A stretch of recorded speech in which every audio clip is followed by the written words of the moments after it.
Welcome to the show for all of us. I'm health and wellness journalist and educator Sarah Moran, and today I would love to share with you my number one health and well being tip of all time. I truly feel that this is the foundation of everything, and when this one thing is in place, it can help everything else to fall into place as well. And I can pretty much guarantee that if you work with this and, devote yourself to it and just keep it in mind, that you'll continue to rise in terms of how you feel in your body, your mind, and your spirit. I really feel this is the key to everything. And so, that number one favorite tip of all time is self awareness. And I recognize that that might sound at first a little bit overly simplistic or not really concrete enough, too vague, confusing. You might even be thinking, that's kind of annoying as a number one tip. What does that even mean?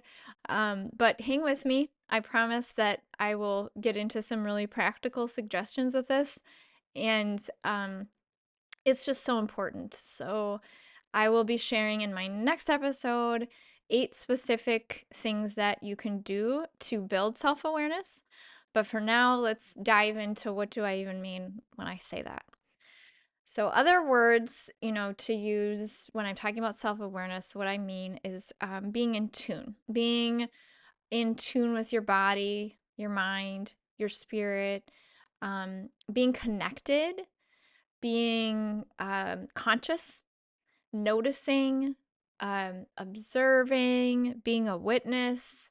Having this awareness of what's going on in your body, what sensations or feelings, physical sensations, noticing emotional responses and patterns and states of mind, noticing behaviors, noticing thoughts.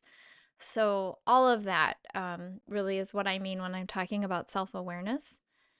And being human, we have these amazing bodies. The body's so amazing, it is miraculous. And we have this built in inner knowing and guidance system full of wisdom that's packed into the body, that sort of comes through the body. And it is like the most advanced piece of technology that can really guide you and show you so much, whether it's about eating choices or relationships or a big decision that you need to make in your life. Your body can really guide you in so many ways. It truly has a wealth of knowledge, and it's just a matter of learning to tap into that. And that's what we're going to talk more about today and in my next episode. And what's great about it is that with time and practice, it becomes easier and easier and easier to listen to your body as your self awareness grows, and it just becomes second nature. But our culture generally does not teach this. And isn't really set up in a way that encourages self-awareness. In fact, I would make the case that it's quite the opposite. Generally, the culture is pretty distracted and disconnected and very external facing, and sort of too rushed to tune into that quiet knowing inside. I am going to share in a future episode the 3 things that I feel most take us out of self awareness and most disconnect us from ourselves, so that you can, be aware of them. But one of the things, too, about our culture is in its, lack of support around self awareness, and in being in many cases very external facing, there's a lot of sort of handing over our power and knowing to someone or something else. And so, we have, sure, we can all think about various examples where it's like X, Y, and Z are good for you. And then, however many years later, no, they're actually really bad for you. And then later again, nope, turns out this is good for you. Or a situation where it's like everybody has to do this thing. It's so important. You must. It's critical. And then maybe a year later, nobody's really paying attention to that so much anymore. And maybe it's not such a big deal. And then maybe 10, 15 years later, oh, that was a big mistake. Whoops, sorry about that. Totally, we were wrong. And that was actually bad for certain people, whatever. We see these kinds of ups and downs and backs and forth in terms of health information. There's a lot of trends that come out, and people or media outlets that have a lot of information telling you to do this or that or the other thing. And a lot of it is also, I guess, sometimes can feel like another burden, another thing that you have to do. And what I really want to get at is how to tune more into your being, which will just naturally guide you about what to do. And some of the information that's out there when we're relying on, external sources that are, kind of changing opinions or changing trends, as far as how to eat or what to do in this case or that case, again, come from like concern about or fear, this is bad for you, or this is a problem, or this is something you must do in order to be healthy or happy or live well. And they kind of come with that attached energy of being a burden or of something to be concerned about. And so, again, that's why I want to just bring you back to your self awareness, where you're relying more on your inner knowing and your body to guide you. And I'm going to give you one example of how this could be. This is a sort of illustration that I've used before when I try to explain this concept to people. If you could think of your body as being an amazing supercomputer or a really advanced radio, and picture that computer, that radio, covered with layers and layers and layers of gunk and muck and trash and dirt or whatever. Um, with covered in all of these layers, it's really hard to hear what that, you know, radio or computer is trying to output or trying to communicate.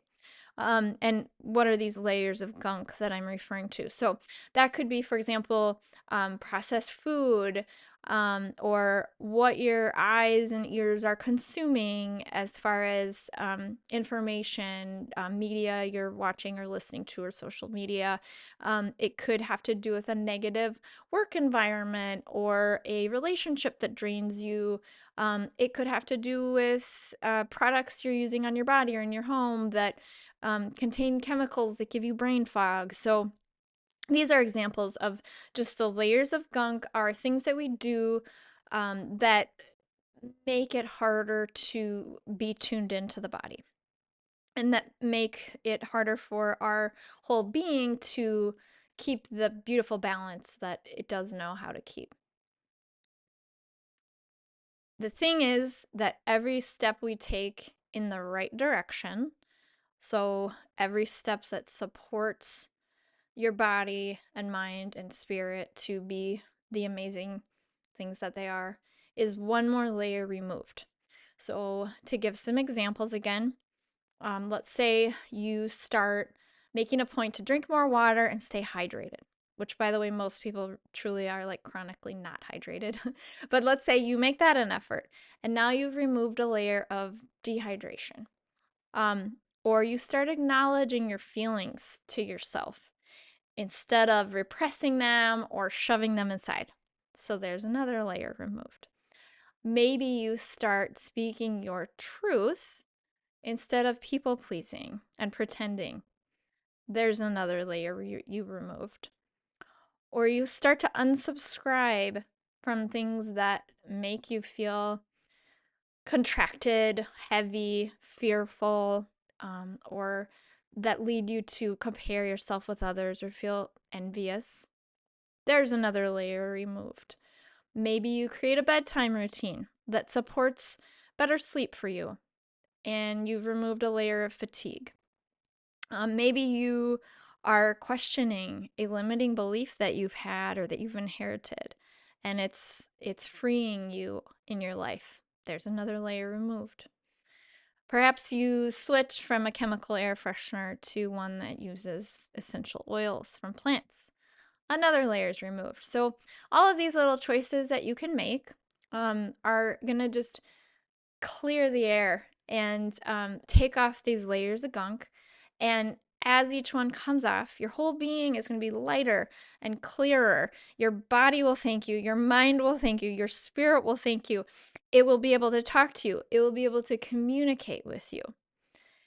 And the other story that comes to mind when I think about self awareness and why it's my number one favorite tool is the story of Michelangelo and carving the David, which is a beautiful, amazing masterpiece. And so the brilliant Michelangelo, there's a story about him, talking about how he did it.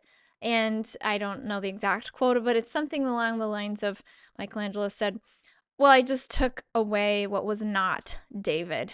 So he chiseled away that which was not the David, and what was left was this gorgeous masterpiece. The sculpture was already there inside, he said.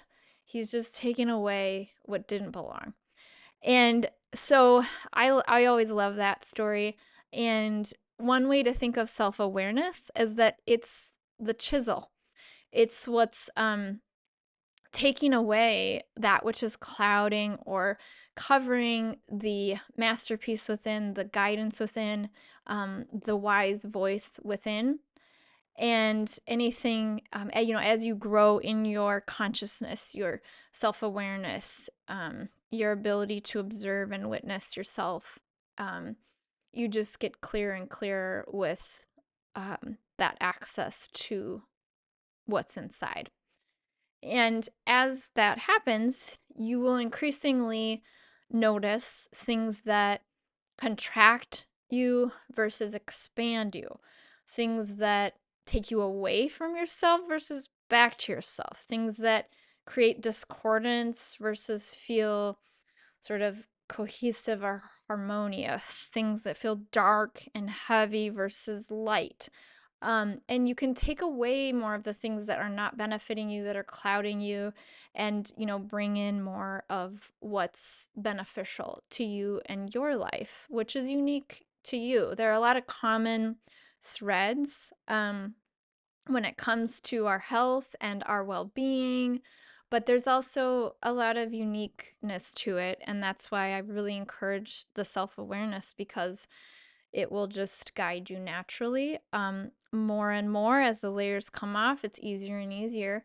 And what happens is that the need for self discipline and the need for outer guidance can start to fall away more and more the deeper you get in tune with your self awareness. Of course, there can always be some need for self discipline and for outside guidance, but the degree of which that's necessary will start to fall away. Now, some of us come in really highly self-aware, more highly conscious and tuned in to the body, and some of us it's quite the opposite, and that's okay. Wherever you come in is where you come in. And that's not what's important so much as the fact of knowing that you can work with this through intention and practice. And it doesn't have to be hard. This can be easy to increase your self awareness. And then you just will find so many benefits that kind of flourish in your life. So for now, I just want to really plant the idea of what if your body is this most advanced supercomputer ever possible times infinity?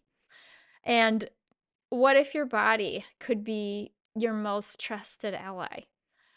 What if your body is a wise guide, a treasure of infinite knowledge and wisdom?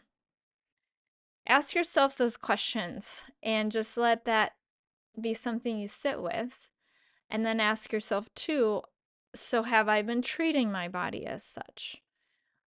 Or, as is more the norm in our culture, have I been just frustrated with my body and sort of detached from it?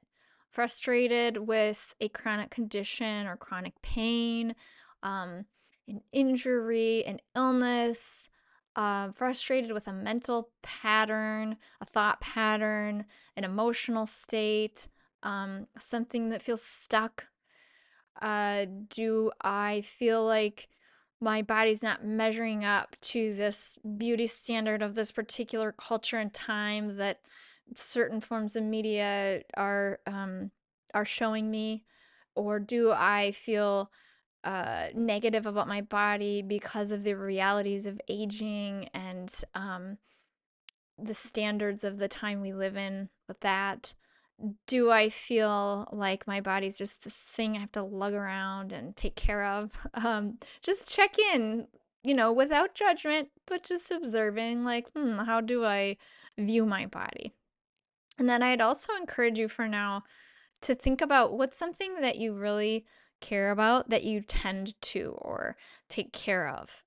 So that could be like maybe you're a car person and you're thinking about, oh, that car that you love, or you have a beautiful garden, or this plant that you love, or an instrument. Maybe you just love your violin and you take such good care of that. So think of something that you admire and appreciate and take care of. And then ask yourself, what if you could see your body that way? Um, Appreciating it and caring for it in that way, in that loving way. And again, in the next episode, I'm going to share 8 concrete ways that you can increase your self awareness. For now, I just want the concept of self awareness to kind of sink in and to get curious with the questions of how you view your body, how connected you are to it, and thinking about what does my body know, what might it be able to share with me, what gifts could be there that I'm not aware of, and just kind of think about those things for now. So, thank you so much for listening. I hope this is beneficial to you, and I also hope that if it is, that you will like, subscribe, follow all the things. So we have the video on YouTube, and then you can also listen to the podcast on Spotify and Apple Podcasts. And also, if you think this would be helpful for anybody please go ahead and share it with them as well. And I will look forward to seeing you next time. Thank you. Bye bye.